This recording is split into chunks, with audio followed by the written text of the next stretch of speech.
When Samuel stepped out, microphones were thrust in his direction. The boy and his father walked Agent Johnson, can you confirm what happened last night? The boy clutched his toy airplane in one hand, Samuel stood tall, his voice calm and firm. Though tears had dried on his cheeks, his small chest rose proudly. It was corruption. He had seen his father protect him. My family was humiliated and with strength and dignity, not because of evidence, but because of the pilot remained frozen. But let me make one thing clear: justice will not look away in his trembling hands. Every officer who uses on his shoulders a weapon instead of a shield will answer for it. He had once walked these halls with confidence, admired the airwaves, carried to living rooms. Now he felt like a shadow of the man he thought he was across the country. Passengers still pointed families their watching at home nodded in agreement. Some in tears, some in anger. Many saw in the Johnsons a reflection of themselves. Later that evening, the Johnson family finally left the small town. He couldn't even apologize. The highway stretched ahead. The pilot's throat burned, but this time there were no flashing lights in the rearview mirror. To die. He replayed the moment again and again. Ethan played the boy's toy car face. Lily hummed piercing words, the applause of strangers. Maria leaned against Samuel's shoulder. He had made a single hand resting in his. A call he thought was harmless, but it had revealed something ugly inside him. Samuel shook his head gently. Stopped just before stepping through the gate. I just gave him enough time to reveal who they really were. His son standing close at his side as the car sped toward the horizon. The sun dipped low, painting the sky in colors of hope. Even the background noise of the airport seemed to fade as if the whole building reported the downfall of the corrupt officers. The father's voice was steady. Their trials were swift, calm, their lies exposed in court, filled with gravity. The gum-chewing officer received prison time for falsifying an aircraft is more than steering a machine. The taller officer faced carrying lives, dreams, families, and children through the sky. Every decision was forced and guided by fairness and clarity. His years of power erased in a single stroke of truth. Today you failed for the Johnson family. The greatest victory was not because it caused you respect, but because it caused the childhood strength they found in each other. The boy looked up at his father. On a warm evening by the beach, Ethan looked up at his father as waves crashed against the shore. The father smiled gently at him. Dad, he said, "Yes, son, I'm going to be like you when I grow up." They turned and walked through the gate. The boy's toy smiled, grunting his son's hair.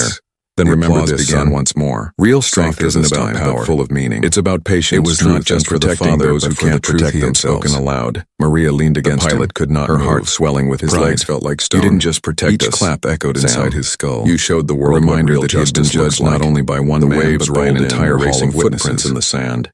But leaving behind the memory of a night his mind spun with fear of what was to come, and the FAA would investigate. Samuel Johnson looked at the horizon. The videos would spread across the internet, carrying the story far beyond these walls. And every time someone pressed play, his mistakes would come alive again. But with his family by his side, he felt powerless. For the world now, the uniform that once gave him pride now offered no protection.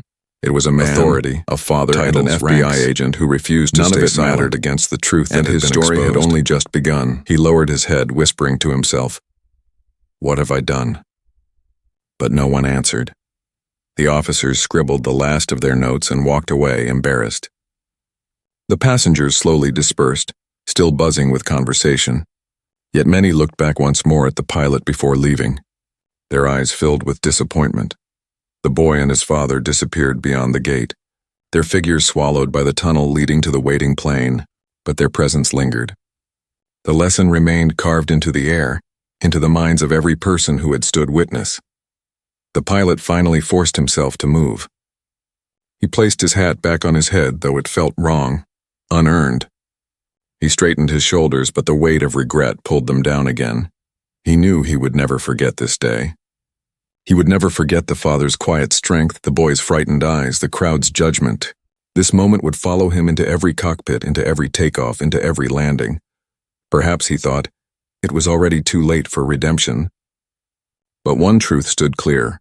He would never again see a child as a threat. The lesson was cruel, public, unforgettable, but it was learned. And as the terminal returned to its normal chaos, the pilot stood alone, drowning in silence, with only his regret as company. The next morning, the airport incident was no longer just a story whispered among passengers. It had spread like wildfire across the internet. Videos from the terminal appeared on social media, replayed millions of times. Headlines flashed across news sites. Pilot calls police on black child. Confronted by FAA administrator father. Airport incident sparks. Outrage, prejudice in the skies. Calm words. Powerful lesson. Administrator stands up for his son. The pilot's face appeared everywhere. The proud uniform he once wore like armor now became a symbol of shame. Clips showed him standing silent, unable to apologize, while the crowd clapped for the father. Every frame captured his regret, his weakness, his mistake. Inside his apartment, the pilot sat hunched over, staring at the screen of his laptop. Every article felt like a dagger. His phone buzzed nonstop, calls from his airline, from colleagues, from people he hadn't heard from in years. Some messages were harsh, others full of pity, but none offered comfort. He rubbed his face with both hands. His mind replayed the father's words again and again. If you cannot see a child clearly in front of you, how can you be trusted in the sky? The words echoed louder than any headline. At the FAA office, the administrator sat behind his desk, his son quietly drawing airplanes on a piece of paper beside him.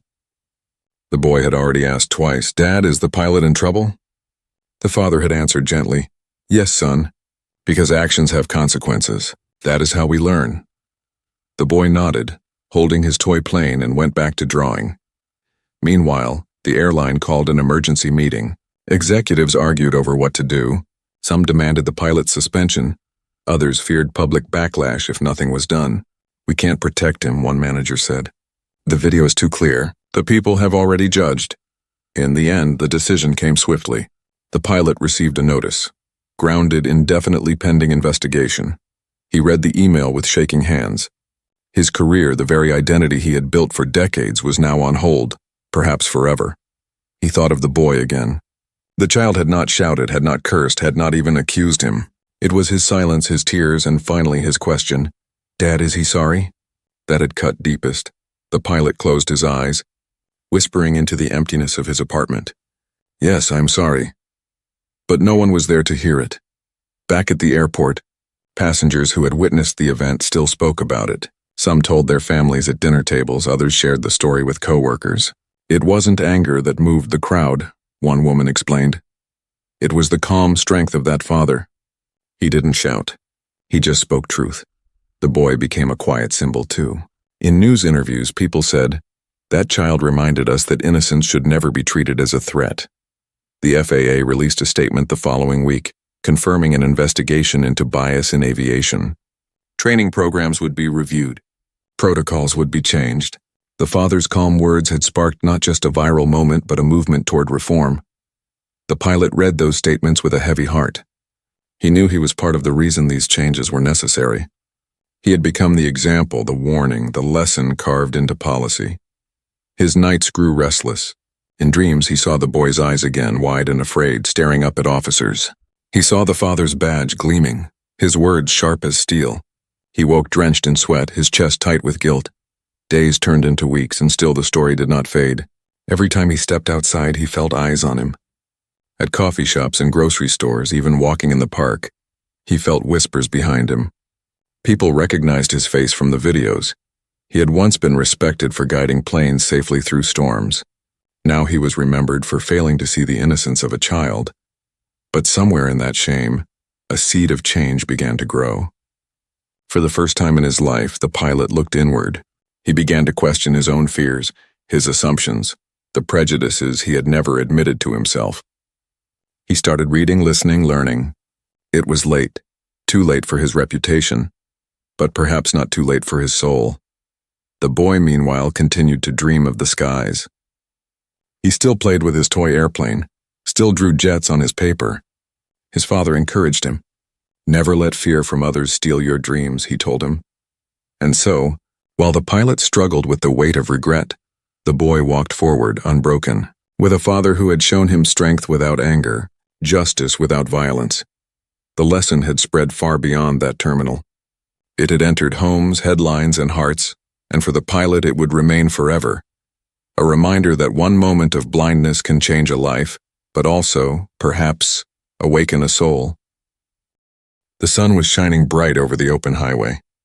The Johnson family was finally on their way to a long-awaited vacation. The car was filled with laughter and music. Mr. Johnson, a tall man with calm eyes, was driving carefully while his wife, Maria, sat beside him humming to the rhythm of the song.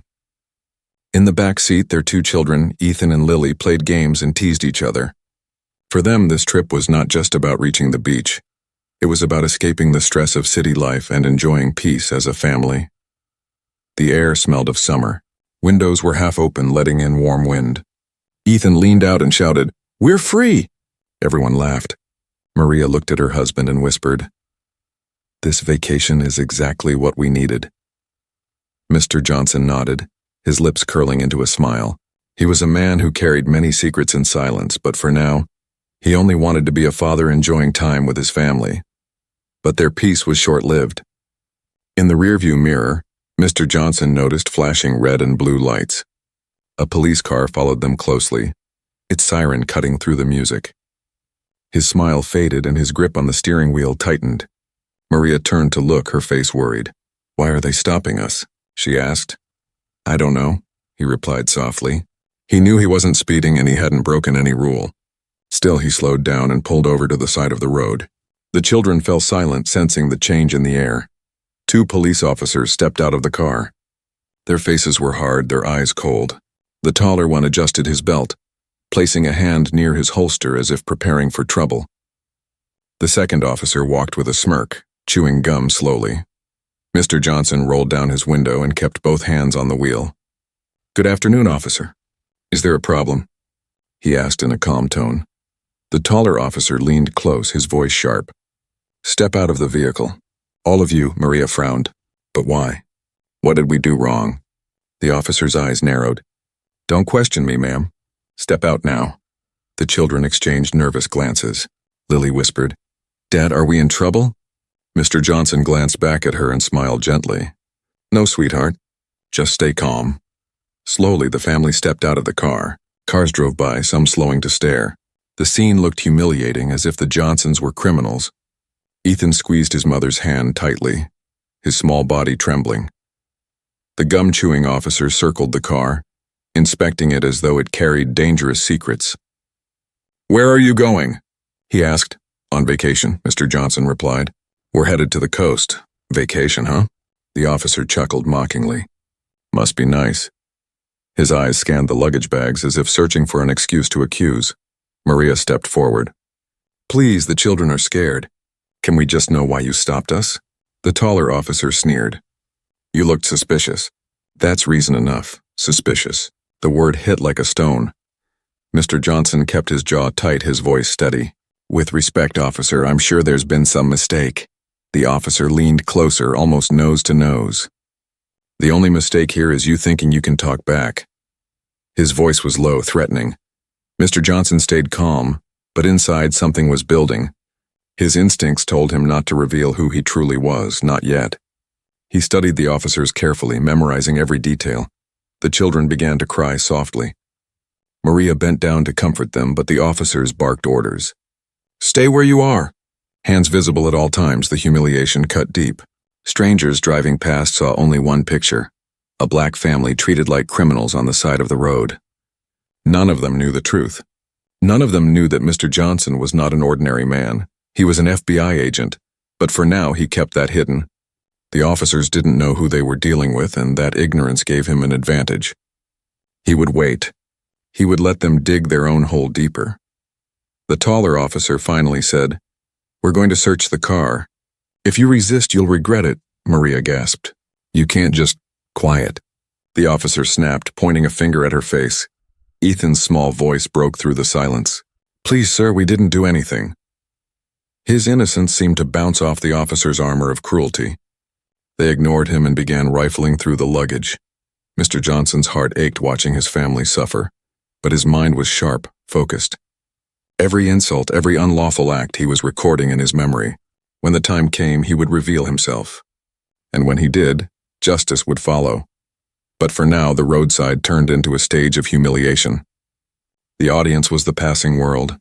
The players were 2 racist cops and 1 family that refused to break. The sun still shone, the highway still stretched ahead, but the Johnson family's vacation had already changed into something else. Something darker. Something that would expose truth, corruption, and power in ways none of them could imagine. Mr. Johnson stood tall, his children clinging to his side, his wife holding his arm. To the world, he looked like a man trapped in injustice, but deep inside he knew one thing: the real story had just begun. The Johnson family stood quietly on the side of the road, the hot sun pressing down on them.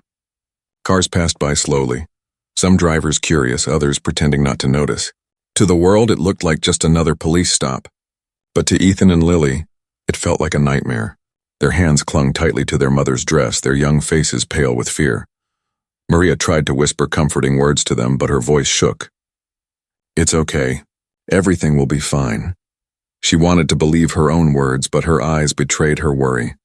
The officers moved around with heavy boots, their tones sharp, their faces cold. They were not looking for truth. They were looking for control. The taller officer ordered loudly, "Sit on the curb, all of you." His tone carried no respect, only command. Mr. Johnson calmly guided his wife and children toward the curb. He did not argue, though his heart burned with anger. He sat down slowly, his tall frame towering even as he lowered himself. Ethan buried his face into his father's arm, whispering, "Dad, I don't like this." "I know, son. Stay strong," Mr. Johnson whispered back, his voice steady like a rock in a storm. The second officer chewed gum lazily as he searched the car. He pulled out bags, opening them carelessly, tossing clothes onto the ground. Maria gasped as her neatly packed belongings were scattered. But she stayed silent, fearing her words would only make things worse. "Nothing but beach clothes," the officer muttered mockingly. "Guess you're really going on vacation, huh?" He laughed as if it were a joke, but no one in the family found it funny. The taller officer paced in front of them, his shadow falling across their faces. "You people always act innocent," he said with a sneer. "But we know better." Maria's lips parted, but she stopped herself from answering. She wanted to scream, to defend her family, but her husband's hand pressed gently on hers, telling her to stay quiet. Mr. Johnson knew the game. He had seen men like these before, officers who believed power came from intimidation, not justice. But this time, they had picked the wrong man. Still, he held back his identity. Now was not the moment. If he revealed it too early, they might twist the story or worse, retaliate before the truth reached higher ears. No, he needed patience, and patience was his greatest weapon. The gum-chewing officer walked back holding Ethan's small backpack. "What's in here?" he asked harshly. "It's just my games," Ethan whispered. The officer unzipped it, pulling out a toy car and a worn comic book. He smirked. "Dangerous stuff," he said sarcastically, tossing them on the ground. Ethan's eyes filled with tears, but his father placed a steady hand on his shoulder. "Pick them up, son. It's okay." The sight of the little boy bending down to collect his belongings while the officers laughed was almost unbearable for Maria. Her heart ached with humiliation. She whispered angrily, "This is wrong. They're children." The taller officer leaned closer, his voice low and threatening. "Say one more word, ma'am, and I'll take you in for resisting." Her breath caught in her throat. She swallowed her anger, holding Lily close. Mr. Johnson sat silently, his mind sharp. Every insult, every action, every abuse of power was another nail in the coffin these officers were building for themselves. He had dealt with criminals who were smarter than these men, and he always won. The atmosphere grew heavier as the search continued. The officers spoke in low tones, sometimes chuckling, sometimes glancing at the family with suspicion. At one point, the gum-chewing officer whispered something to his partner, and both laughed. The words were not clear, but Mr. Johnson caught enough. "Quota. Make it stick. They won't fight back, quota." The word echoed in his mind. He knew exactly what that meant. Some officers cared less about justice and more about numbers. Numbers of arrests. Charges, reports that made them look tough on crime. To them, his family was just a number, an easy target. Lily tugged on her father's sleeve, whispering, "Why are they being mean to us?" Mr. Johnson looked into her eyes, calm and firm. "Because they don't know who we are. But they will." His words were soft, but they carried the weight of a promise.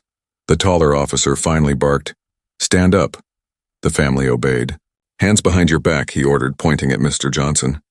Maria gasped. "No, you can't. Quiet." He snapped again. The children cried out as they saw their father's wrists pulled back. Metal cuffs clicked shut. The taller officer shoved him toward the police car. Ethan screamed, "Stop!" "That's my dad." Lily sobbed uncontrollably, clinging to her mother. Ethan screamed, "Stop, that's my dad." Lily sobbed uncontrollably, clinging to her mother. Ethan screamed, "Stop, that's my dad." Lily sobbed uncontrollably, clinging to her mother. Mr. Johnson did not resist. He let the cuffs tighten around his wrists. He walked calmly toward the car, even as his children cried and his wife begged. Inside, his heart ached, but his mind was clear. This was not the end. It was only the beginning. He sat in the back seat of the police car, the door slamming shut. Through the glass, he looked at his family standing helpless on the roadside. His eyes met Maria's. In that moment, without words, he told her everything would be okay, and then, as the car engine started, he whispered to himself, his voice barely audible. They have no idea who they just put in handcuffs. The police car rolled away from the highway, its siren now silent. Inside, Mr. Johnson sat with his hands cuffed, the cold metal biting into his wrists. His face was calm, but his mind was sharp. Through the tinted window, he caught a last glimpse of his wife and children. Maria held both kids close, trying to protect them from the cruelty of the moment. He wanted to break free, to hold them, but he forced himself to stay patient. Patience was the weapon that would turn this entire game upside down. The taller officer sat in the front passenger seat, talking in a low voice. The gum-chewing officer drove, his hands tapping the wheel as if he were enjoying a casual ride. "You think we'll make it stick?" the driver asked with a smirk. "Of course," the taller officer replied. "All we need is one charge. Resisting arrest, disorderly conduct, maybe possession. Doesn't matter what. Once it's on paper, nobody cares about the details." Mr. Johnson closed his eyes briefly, listening. He had heard criminals plot before, but this was different. These men wore uniforms, carried badges, and pretended to serve the law. Yet here they were, planning to twist justice into their own weapon. The driver chuckled. "And with the quota deadline coming up, this one's perfect. A family, no witnesses, just us. We'll say he got aggressive. They always believe us." "Yeah," the taller officer said with pride. "Nobody questions cops. Our word is gold." Their word? Worthless. Mr. Johnson's jaw tightened. He knew exactly what was happening. They didn't pull him over for a crime. They pulled him over because they wanted numbers, and because his skin color made him an easy target. They assumed he had no power. They assumed his family would stay silent. They assumed wrong. Back on the roadside, Maria stood frozen with Ethan and Lily. A second police unit had arrived, supposedly to assist. The officers questioned her roughly, ignoring her pleas. Ethan tried to speak up, but Maria gently pulled him back, whispering, "Not now, baby. Stay quiet." Her heart raced, but she trusted her husband. Somehow she knew he had a plan. Meanwhile, inside the moving car, the officers continued their conversation, unaware that every word they spoke was being memorized. "What about the wife?" the driver asked. "She'll cry, she'll scream, but in the end she won't matter," the taller officer said coldly. "If she complains, we'll bury her in paperwork. You know how it works. We've done it before. And the kids?" The taller officer laughed darkly. "Scared kids don't talk. They'll grow up hating the system, but who cares? We'll be retired by then." Their laughter filled the car, sharp and bitter. Mr. Johnson stayed silent, his face unreadable. Deep inside, a storm was building, but he didn't show it. He wanted them comfortable. He wanted them to keep talking, to reveal everything. Because when the truth came out, every word they spoke would burn them alive.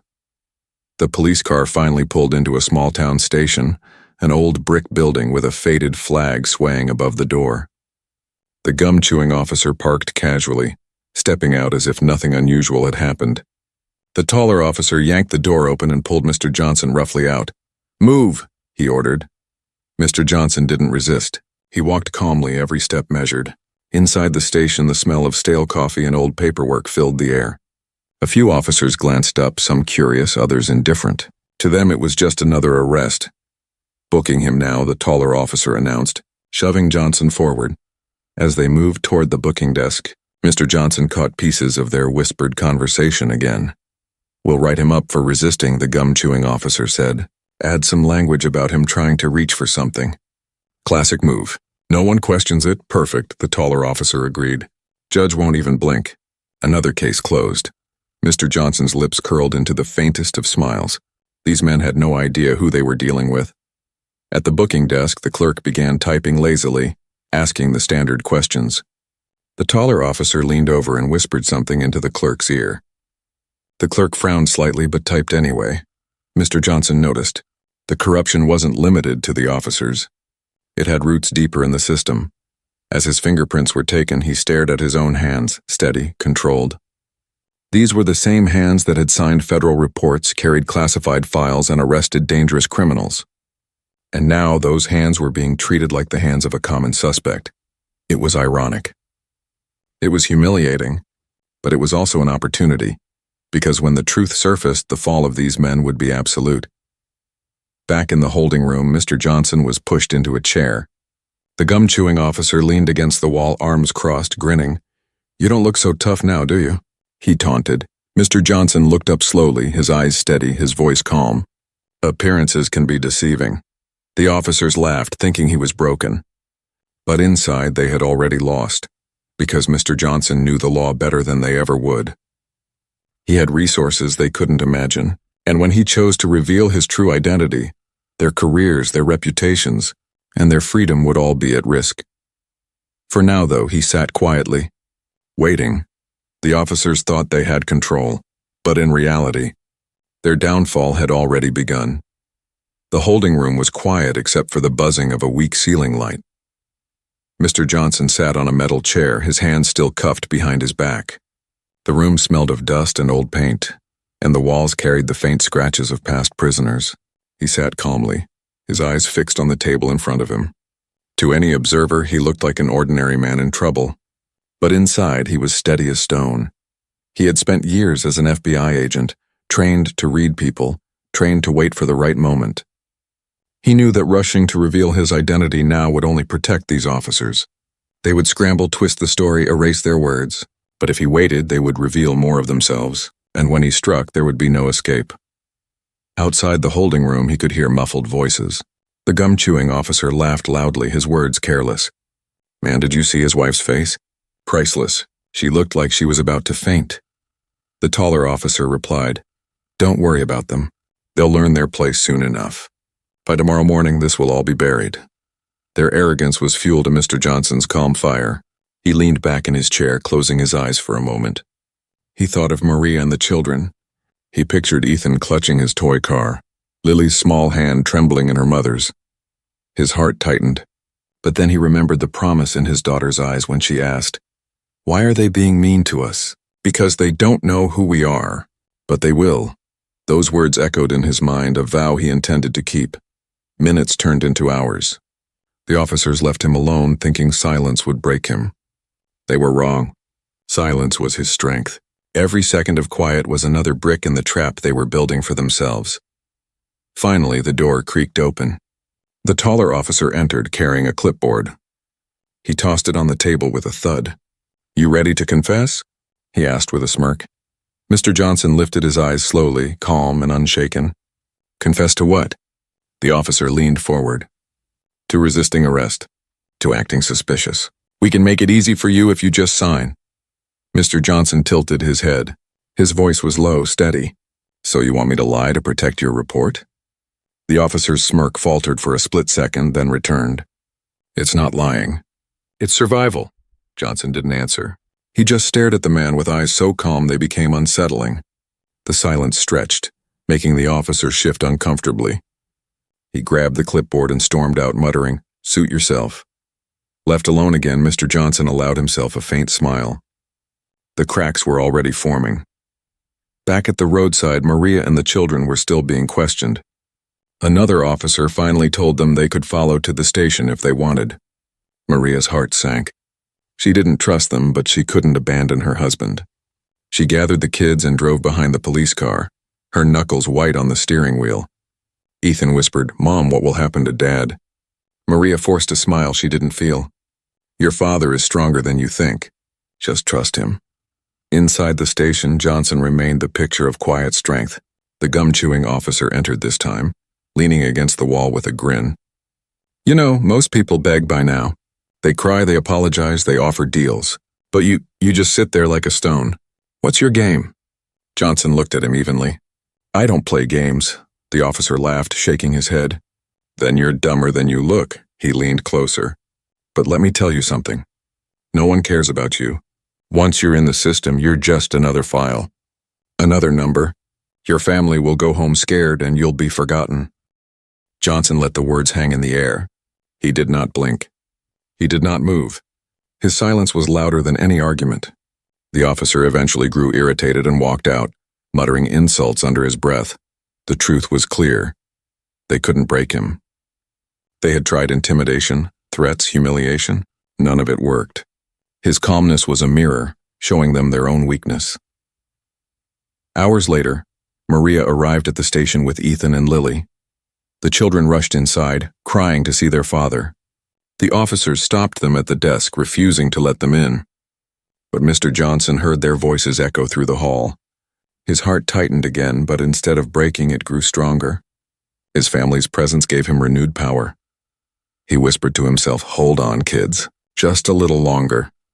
Inside, he knew time was his greatest ally. Every second that passed, the officers became bolder, more reckless. And with each reckless word, they sealed their fate. Mr. Johnson sat tall, unbroken. His silence was not weakness. It was a storm waiting to be unleashed, and when that storm broke, the men who mocked his family would face consequences they could never imagine. The metal cuffs dug deeper into Mr. Johnson's wrists as the taller officer marched him down the narrow hallway of the station. The fluorescent lights above flickered, casting strange shadows on the peeling walls. His steps were steady, but the officers treated him like a dangerous criminal. "Keep moving," the taller officer barked, pushing him roughly. Mr. Johnson did not resist. He kept his head high, his calm presence unsettling to the very men who tried to control him. To them, he looked like just another suspect. But his silence carried a weight they didn't understand. Maria and the children had been forced to wait in the lobby. Ethan had tears streaming down his cheeks while Lily clung to her mother's hand, trembling. Maria tried to stay strong for them, but her heart was breaking. She could see her husband's tall figure through the hallway window, surrounded by uniforms, his hands chained. Inside the booking room, the gum-chewing officer leaned against the desk with a grin. "All right, let's get this show going. Name?" The clerk typed lazily, barely glancing up. Mr. Johnson answered in his calm, deep voice. "Samuel Johnson." The taller officer smirked. "Occupation?" There was a pause. Mr. Johnson looked directly into the officer's eyes. His lips curved ever so slightly, but he didn't answer. The gum-chewing officer slammed his hand on the table. "Answer the question." Johnson tilted his head slowly. "Occupation," he repeated, as if testing the word. His voice was quiet, but carried an edge sharp enough to slice through the room. "You wouldn't believe me even if I told you." The clerk hesitated, fingers hovering over the keyboard. The officers exchanged a quick glance, then laughed nervously. "Smart guy, huh?" the taller one muttered. "Don't worry. We'll fill in the blanks. Unemployed, loitering, maybe some priors. That sound good to you?" Johnson's eyes didn't waver. "Write whatever you want. Just remember, paper has a way of finding its way back to the truth." The words chilled the room for a moment. The gum-chewing officer scoffed, trying to mask his unease. Big talk for a man in cuffs. They fingerprinted him, took his mugshot, and forced him into a holding cell. The iron door clanged shut behind him, echoing through the station. The cell was small, barely enough space for the thin bed and rusted toilet. The stench of old sweat and metal filled the air. The officers stood outside, watching him through the bars like hunters staring at a trapped animal. "You're not so tough now, are you?" the taller officer sneered. "This is where you belong." Johnson leaned back against the wall, his eyes calm, his voice steady. "Appearances can fool you," the gum-chewing officer laughed. "Appearances? Man, you're a nobody. And tomorrow you'll still be a nobody. Just one more statistic on our sheet." Johnson's gaze turned sharp. He stepped forward slowly until his face was inches from the bars. His voice dropped to a whisper, but the words cut like ice. "You have no idea what you've done." The officers froze for a second, caught off guard by the certainty in his tone. There was no fear, no desperation, only a promise. A promise of consequences they couldn't yet see. To cover their unease, they laughed louder, pretending his words meant nothing. But the look in his eyes unsettled them more than they admitted. Back in the lobby, Maria tried to get answers from the desk sergeant. "Why is my husband in a cell? What are the charges?" she demanded, her voice shaking. The sergeant shrugged coldly. "Suspicion, resisting, disorderly conduct. Take your pick." "That's not true," Maria cried. "He didn't resist. He didn't break any law." The sergeant leaned forward with a smirk. "Ma'am, it's his word against ours. And in case you haven't noticed, we're the law here."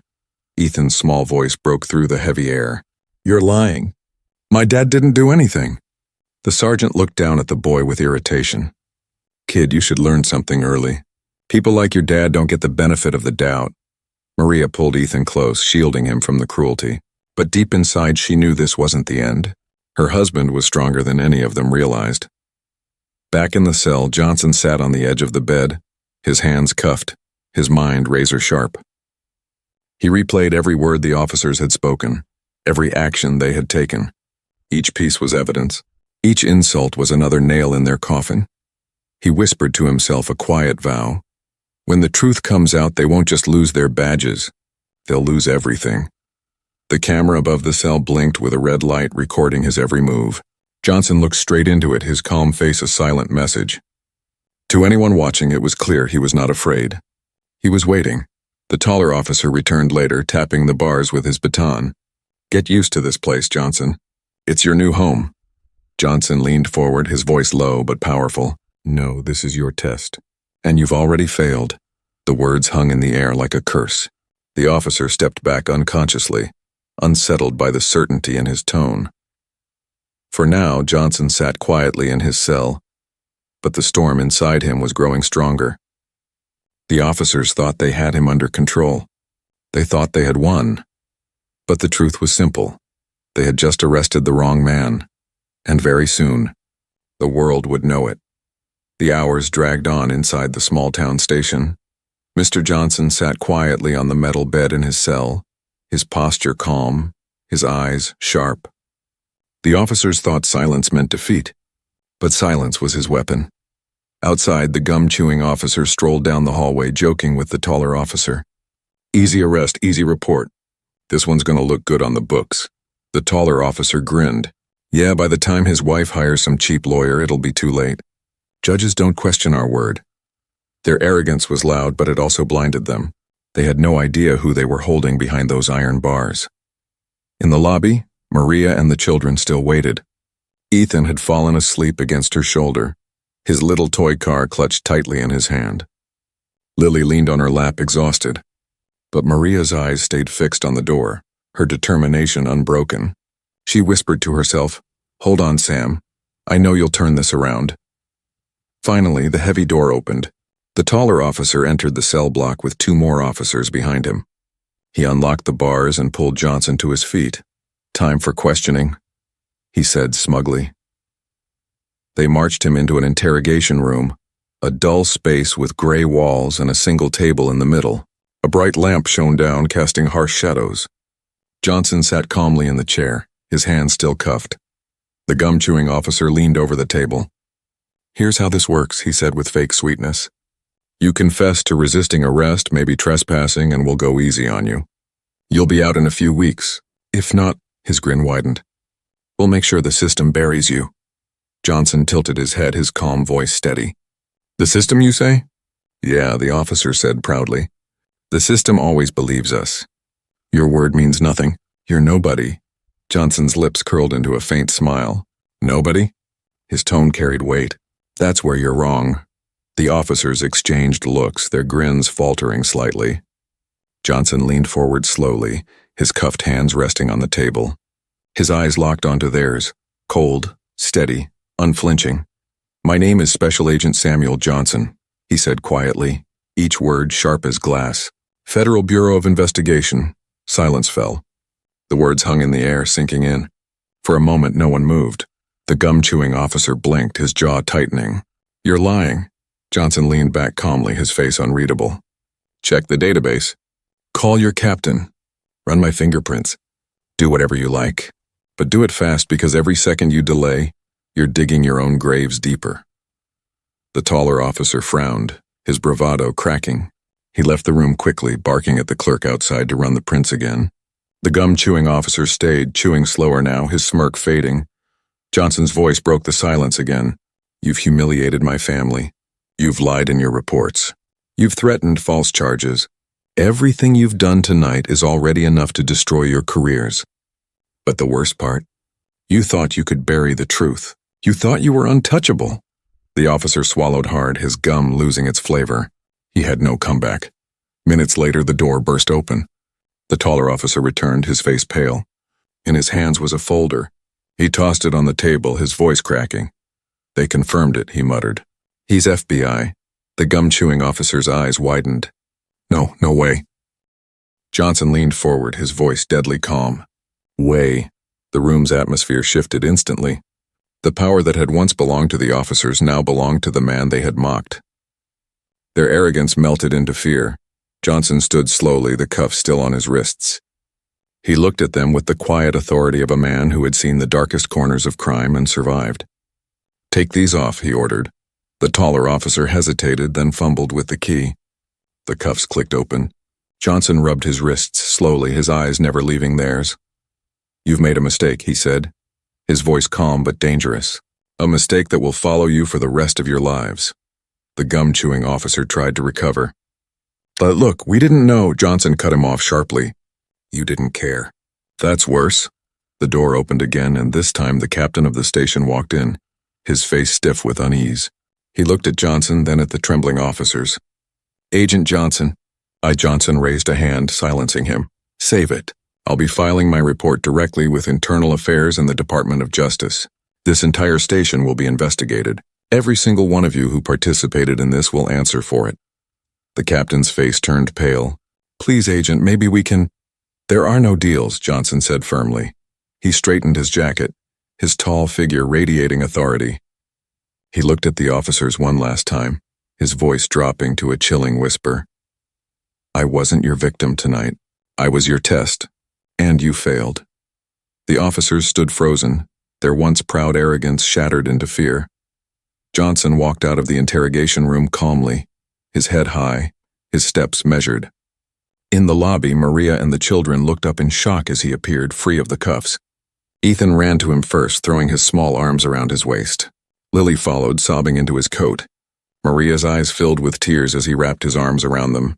He kissed the top of Maria's head and whispered, "It's over." But deep inside, he knew it wasn't over. It was just the beginning of justice. The air inside the small-town station had shifted completely. Only hours before, the officers strutted with arrogance, laughing at the suffering of the Johnson family. Now silence pressed down on them like a heavy weight. The revelation of Samuel Johnson's true identity had shaken them to the core. Maria stood in the lobby with Ethan and Lily still clinging to her. She looked at her husband, her Sam, with pride and relief. He was no longer a prisoner in chains. He was the man she always knew him to be, strong, unbreakable, and now revealed as someone with true power. The captain approached nervously, his hands trembling slightly. "Agent Johnson, perhaps we can clear this up quietly." Samuel raised his hand, stopping him mid-sentence. His calm voice filled the room, low but commanding. "There will be no clearing up. This isn't going away. You humiliated my family, abused your authority, and broke the law you swore to uphold. Every word, every threat, every false charge will be investigated." The gum-chewing officer shifted uncomfortably, his bravado gone. His jaw worked nervously, and for the first time he had nothing to say. The taller officer looked pale, sweat beading on his forehead. They exchanged desperate glances, but there was no escape from the truth now. Samuel stepped closer, his towering presence making them shrink back. His eyes locked on them with an intensity that stripped them bare. "You thought you could bury us under false charges. You thought you were untouchable. But tonight you answered to me, and soon you'll answer to the law." The captain stammered. "Agent Johnson, please, if you file a report, Internal Affairs will—" "It will ruin careers, lives." Samuel's expression hardened. "You ruined your own careers the moment you put those cuffs on me without cause. Actions have consequences." He turned toward his family. Maria's eyes glistened with tears of pride as she whispered, "Let's go home." But Samuel wasn't finished. He walked back to the desk sergeant who had mocked his son earlier. The man lowered his gaze, ashamed. Samuel leaned slightly closer, his voice a quiet thunder. "A boy came here tonight and told you the truth. And you called him a liar. Remember that when your badge is taken away." The sergeant swallowed hard, his face red with shame. Samuel took Maria's hand and guided his children toward the door. Ethan gripped his father's arm tightly. "Dad, are they going to jail?" Samuel knelt to meet his son's eyes, his voice soft but firm. "They will face justice. That's what matters." Ethan nodded slowly, holding tighter to the toy car still in his hand. As the family stepped out into the cool night air, Flashing lights from approaching vehicles lit up the street. Several black SUVs pulled up outside the station. From them stepped men and women in dark suits, their badges gleaming in the headlights. FBI Internal Affairs. The captain's face drained of all color. He turned to the officers. He already called them? The gum-chewing officer muttered in panic. We're finished. The agents strode into the station with authority, their voices sharp. Special Agent Johnson, we received your alert. We'll handle it from here. Samuel nodded firmly. Document everything. Every file, every statement. Leave nothing out. Yes, sir, one agent replied, already pulling out recording devices and gathering reports. The corrupt officers were quickly separated, questioned and stripped of their weapons. Their protests fell on deaf ears. The taller officer tried to argue. We didn't know who he was. One of the federal agents snapped back. Ignorance doesn't excuse corruption. The gum-chewing officer slumped into a chair, his head in his hands. Realizing the life he had built on intimidation and lies was over, Maria watched it all unfold with quiet relief. She squeezed Samuel's hand. You planned this, didn't you? Samuel gave a faint smile. I didn't plan it. I just waited. Corruption always exposes itself if you give it enough rope. Lily tugged on her father's sleeve, her voice small but certain. Daddy, you're a hero. He knelt and hugged her tightly.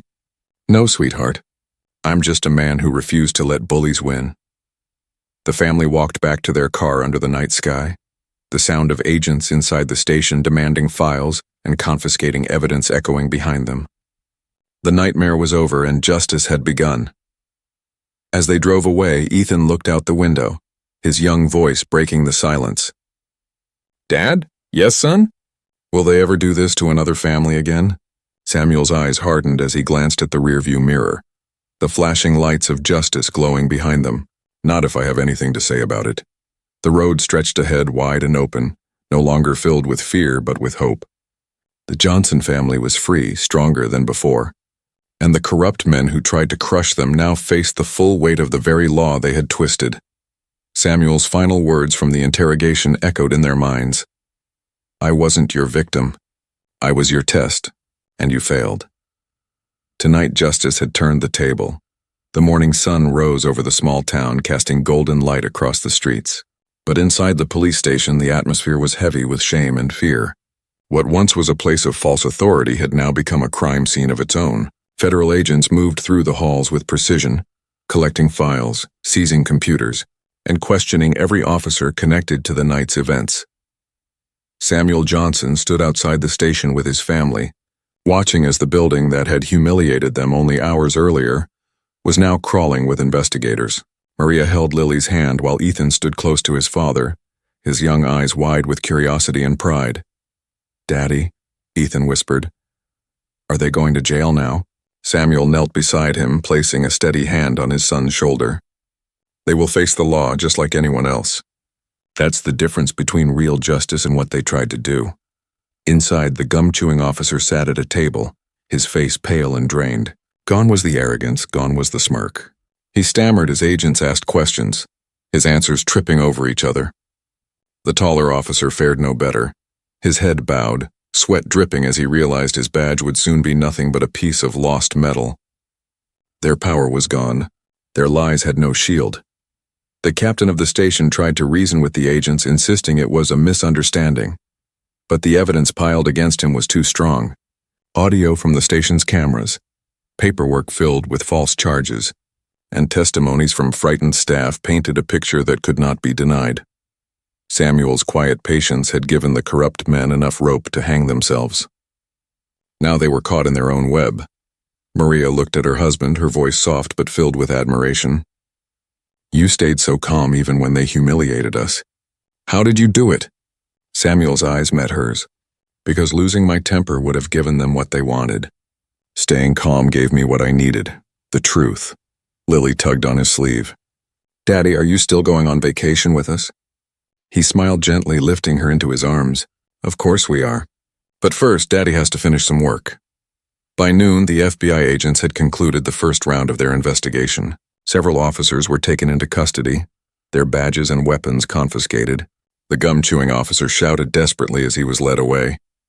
We didn't know. We didn't know he was FBI. An agent responded coldly. You didn't need to know. You just needed to follow the law. The taller officer was silent, his eyes hollow. He knew his career, his reputation, and his freedom were gone. News of the incident spread quickly. Reporters gathered outside the station, cameras flashing. When Samuel stepped out, microphones were thrust in his direction. Agent Johnson, can you confirm what happened last night? One asked. Samuel stood tall, his voice calm and firm. What happened here was not law enforcement. It was corruption, abuse of power. My family was humiliated and threatened, not because of evidence, but because of prejudice. But let me make one thing clear, justice will not look away. Every officer who uses their badge as a weapon instead of a shield will answer for it. His words rippled across the airwaves, carried to living rooms, phones, and news outlets across the country. Families watching at home nodded in agreement, some in tears, some in anger. Many saw in the Johnsons a reflection of themselves. Later that evening, the Johnson family finally left the small town. The highway stretched ahead once more, but this time there were no flashing lights in the rearview mirror. Instead, there was peace. Ethan played with his toy car again, Lily hummed softly, and Maria leaned against Samuel's shoulder, her hand resting in his. You turned their cruelty into justice, Maria whispered. Samuel shook his head gently. I just gave them enough time to reveal who they really were. The truth did the rest. As the car sped toward the horizon, the sun dipped low, painting the sky in colors of hope. Weeks later, headlines across the nation reported the downfall of the corrupt officers. Their trials were swift, their lies exposed in court. The gum-chewing officer received prison time for falsifying reports. The taller officer faced charges of intimidation and unlawful arrest. The captain was forced to resign in disgrace, his years of power erased in a single stroke of truth. But for the Johnson family, the greatest victory wasn't in the courts or the headlines. It was in the quiet strength they found in each other. On a warm evening by the beach, Ethan looked up at his father as waves crashed against the shore. Dad, he said, I'm going to be like you when I grow up. I'm going to fight for justice too. Samuel smiled, ruffling his son's hair. Then remember this, son. Real strength isn't about power. It's about patience, truth, and protecting those who can't protect themselves. Maria leaned against him, her heart swelling with pride. You didn't just protect us, Sam. You showed the world what real justice looks like. The waves rolled in, erasing footprints in the sand, but leaving behind the memory of a night when corruption tried to break a family, and failed. Samuel Johnson looked at the horizon, his eyes steady. He knew there would always be battles ahead, more corruption to expose, more truths to defend. But with his family by his side, he was ready. For the world now knew, justice was not just a word. It was a man, a father, and an FBI agent who refused to stay silent.